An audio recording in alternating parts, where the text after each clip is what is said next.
नमस्कार, मैं हूं धर्मेंद्र। आप देख रहे हैं online news India. Narendra Modi सरकार के पास में अब महज 24 घंटे का समय बाकी है।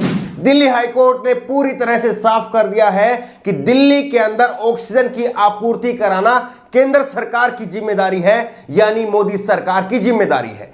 और 24 घंटे के अंदर आज ही के दिन हमें 480 मैट्रिक टन ऑक्सीजन दिल्ली के अंदर चाहिए तो चाहिए। यह दिल्ली हाईकोर्ट ने कहा है। बेहद सख्त टिप्पणी की है मोदी सरकार के ऊपर दिल्ली हाईकोर्ट ने। इस पर बात करेंगे। और इसके अलावा एक अहम मुद्दा, नरेंद्र मोदी सुबह सुबह दिल्ली के शीशगंज गुरुद्वारा में पहुंचे और वहां पर मत्था टेका। क्या यह वाकई गुरुद्वारा जाने का समय है या अस्पताल जाने का समय है? इस पर चर्चा करेंगे कि आखिरकार वो गुरुद्वारा क्यों पहुंचे, सुबह सुबह पहुंचे एकदम अचानक से। क्यों, इस पर जो है वो चर्चा करनी जरूरी है, ये भी आपको बताएंगे। लेकिन सबसे पहले हाईकोर्ट ने जो कहा है उस पर चर्चा की जानी जरूरी है। दिल्ली हाईकोर्ट ने कहा है कि अब बहुत हो चुका, हम आंख नहीं मूंद सकते। ऑक्सीजन की कमी को लेकर के दिल्ली हाईकोर्ट केंद्र पर सख्त, पूरी तरह से सख्ती दिखाते हुए कहा कि अब हम आंखें नहीं मूंद सकते, अपनी आंखें नहीं बंद कर सकते। बहुत हो चुका, आपकी बहुत बयानबाजी हो चुकी है। आप कभी ये कहते हैं, कभी ये कहते हैं, तमाम दलीलें आपकी हो चुकी हैं, लेकिन अब और नहीं, ये कहा गया है। ये कोरोना की दूसरी लहर के बीच में सबसे बड़ी बात जो है वो ये रही कि इस खबर में 8 लोग लिखे हैं। बत्रा हॉस्पिटल है दिल्ली के अंदर और वहां पर ऑक्सीजन की कमी की वजह से 8 लोग मर गए। ये इस खबर को जो हम पढ़ रहे हैं, एनडीटीवी की खबर है ये। लेकिन बाद में ये संख्या बढ़ करके 12 हो गई और 12 से भी हो सकता है कि ये संख्या और बढ़ जाए। और इसी को लेकर के दिल्ली हाईकोर्ट ने कहा कि यहां पर लोग मर रहे हैं और आप दलील पर दलील दे रहे हैं, अब हम और कुछ नहीं सुनना चाहते। ये दिल्ली हाईकोर्ट की तरफ से कहा और कहा कि दिल्ली को उसके हिस्से की 490 मैट्रिक टन ऑक्सीजन की आपूर्ति आज जैसे भी हो सुनिश्चित की जाए। ये सुनिए, आज जैसे भी हो सुनिश्चित की जाए। इसका मतलब सीधे सीधे अगर 24 घंटे के अंदर अंदर आपने 490 मैट्रिक टन ऑक्सीजन अगर दिल्ली को सप्लाई नहीं की तो हम आपके ऊपर अवमानना की कार्रवाई करेंगे। यह मोदी सरकार को साफ स्पष्ट शब्दों में दिल्ली हाईकोर्ट की तरफ से कह दिया गया। आपको बता देते हैं कि पहले केजरीवाल की सरकार की तरफ से 740 मैट्रिक टन करीब जो है वो मोदी सरकार को कहा गया था कि हमें इतनी ऑक्सीजन चाहिए, 740 मैट्रिक टन।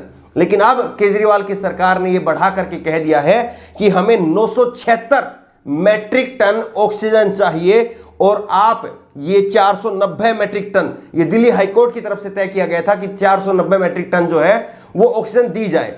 लेकिन मोदी सरकार ने अभी तक एक बार भी, एक दिन भी 490 मैट्रिक टन ऑक्सीजन उसको नहीं दिया है। मोदी सरकार केवल और केवल अभी तक उसको 300 मैट्रिक टन के आसपास ऑक्सीजन देती रही है। और इसी की वजह से बार बार दिल्ली के अस्पतालों के अंदर यह अनाउंसमेंट किया जाता है, घोषणा की जाती है कि हमारे यहां पर ऑक्सीजन नहीं है, आप अपने पेशेंट को जहां कहीं अगर ले जा सकते हैं तो बेशक से ले जाइए। और इसी के चलते हमने देखा कि पहले जयपुर गोल्डन अस्पताल के अंदर 25 लोगों की मौत हुई, गंगाराम अस्पताल के अंदर 25 लोगों की मौत हुई और अब ये 12 लोगों की मौत हो चुकी है बत्रा हॉस्पिटल के अंदर। और इसीलिए जो है वो केंद्र सरकार ने सख्ती दिखाते हुए क्या कुछ कहा है वो देखिए आप कि दिल्ली के अस्पतालों को आज ही दे 490 metric ton oxygen. Delhi high court ने केंद्र सरकार को दिल्ली के हिस्से की 490 मैट्रिक टन ऑक्सीजन देने का आज का ही निर्देश दिया है। हाईकोर्ट ने कहा कि पानी अब सर से ऊपर पहुंच गया है, पानी अब सर से ऊपर पहुंच गया है। केंद्र को इसकी व्यवस्था करनी होगी। मामले की अगली सुनवाई सोमवार को होगी। कोर्ट ने ऑर्डर पढ़ते हुए कहा कि यह सभी को मालूम है कि जो कोरोना वायरस से संक्रमित होता है उसे 14 दिन ठीक होने में लगते हैं। ज्यादातर लोगों को घर पर ही दवाओं की जरूरत होती है। 10% लोगों को अस्पताल में ऑक्सीजन सपोर्ट के लिए ले जाना पड़ता है, वहीं संभवतः 1% मरीज आईसीयू तक जाते हैं। कोर्ट ने कहा कि अस्पतालों में बेड की कमी है। सभी अस्पतालों को निर्देश देते हुए कोर्ट ने कहा कि जो भी मरीज 10 दिन से ज्यादा समय तक एडमिट रहा, रोजाना भर्ती व डिस्चार्ज होने वाले मरीजों की पूरी जानकारी दी जाए। यह भी कहा है, दिल्ली हाईकोर्ट को भी जो है वो फटकार लगाते हुए कहा है कि आप भी अपने जितने भी मरीज हैं उनकी जानकारी हमें दीजिए, ये कहा है।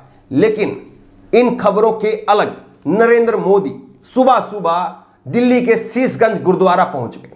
शीशगंज गुरुद्वारा पहुंच करके उन्होंने सिखों के गुरु तेग बहादुर जी के 400 प्रकाश पर्व पर मत्था टेका अपना। और ये शीशगंज गुरुद्वारा जो है वो लाल किले के ठीक सामने है। लाल किला है, लाल किले के सामने चांदनी चौक की तरफ जो सड़क जाती है वहां पर शीशगंज गुरुद्वारा है। वहां पर पहुंचे और वहां पर पहुंचने के बाद में अपना मत्था टेका। ये न्यूज़ 18 की खबर आप देखिए। प्रधानमंत्री नरेंद्र मोदी जी गुरुद्वारा शीशगंज साहिब में मत्था टेका और प्रार्थना की। अब आप सोचिए कि एक तरफ प्रधानमंत्री नरेंद्र मोदी वो गुरुद्वारा पहुंच रहे हैं, गुरुद्वारा पहुंच करके मत्था टेक रहे हैं। कुछ दिन पहले ही जो है गुरुद्वारा रकाबगंज में भी प्रधानमंत्री नरेंद्र मोदी गए थे।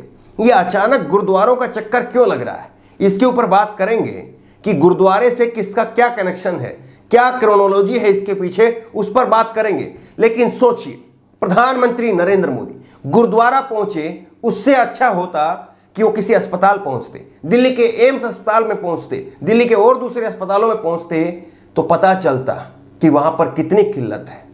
आप गुरुद्वारा जरूर चले गए, मत्था भी टेका, गुरुद्वारा साहिब कमेटी के जितने भी सदस्य हैं उन्होंने आदर सत्कार भी किया। लेकिन आप सोचिए कि अगर आप अस्पताल जाते तो कितने मरीजों का हौसला बढ़ता, कितने मरीजों को अच्छा लगता कि देश का प्रधानमंत्री खुद से आगे बढ़कर के व्यवस्था को देख रहा है। लेकिन नहीं, आपने गुरुद्वारा जाना चुना। आप गुरुद्वारा गए और गुरुद्वारा जाने के पीछे क्रोनोलॉजी क्या है, क्रोनोलॉजी को आप समझिए। कुछ दिन पहले प्रधानमंत्री नरेंद्र मोदी गुरुद्वारा रकाबगंज जाते हैं और अब उसके बाद में शीशगंज जाते हैं। मतलब क्या है, तब भी किसान दिल्ली के बॉर्डर पर बैठे थे, अब भी किसान दिल्ली के बॉर्डर पर बैठे हैं। और कहा यह जा रहा है कि जैसे ही इन चुनाव के नतीजे आ रहे हैं, इसके बाद में बीजेपी जीतती है हारती है, उसके बाद में जो है ये चुनाव के नतीजे खत्म होने के बाद में, सत्ता हासिल करने के बाद में, कुर्सी बैठने बाद में मेडिकल इमरजेंसी देश में लगाई जा सकती है। ये कहा जा रहा है, जो सियासी गलियारों में चर्चा है कि मेडिकल इमरजेंसी लगाई जा सकती है। और मेडिकल इमरजेंसी लगा करके सरदारों का जो आंदोलन पंजाब से शुरुआत हुई, उसके बाद में ये हरियाणा में फैला, उत्तर प्रदेश में फैला और फिर देश भर में किसानों का आंदोलन बन गया।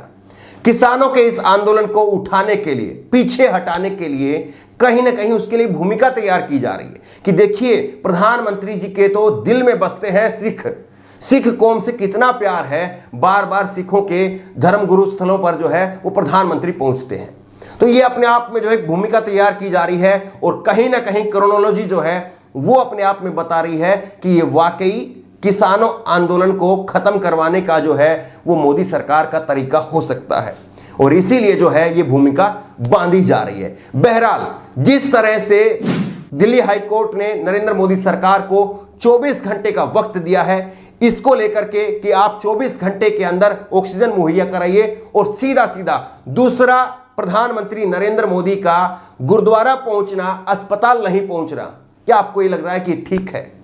या आपको लग रहा है कि वाकई जिस तरह से हम कह रहे हैं कि ये गुरुद्वारे पहुंचने के पीछे क्रोनोलॉजी है, उनको अस्पताल पहुंचना चाहिए था और दिल्ली हाई कोर्ट ने जो कुछ कहा है उसका पालन होना चाहिए? आपकी राय क्या है? नीचे कमेंट बॉक्स में अपनी राय जरूर दें और इसी तरह की तमाम खबरों के लिए ऑनलाइन न्यूज़ इंडिया को सब्सक्राइब करें, साथ में जो बेल आइकन है घंटी उसको जरूर दबाएं ताकि जैसे कोई वीडियो अपलोड करें उसकी नोटिफिकेशन आपको तुरंत मिल सके। धन्यवाद। इस खबर को अभी लाइक करें, शेयर करें, अभी चैनल को सब्सक्राइब करें और घंटी जरूर दबाएं।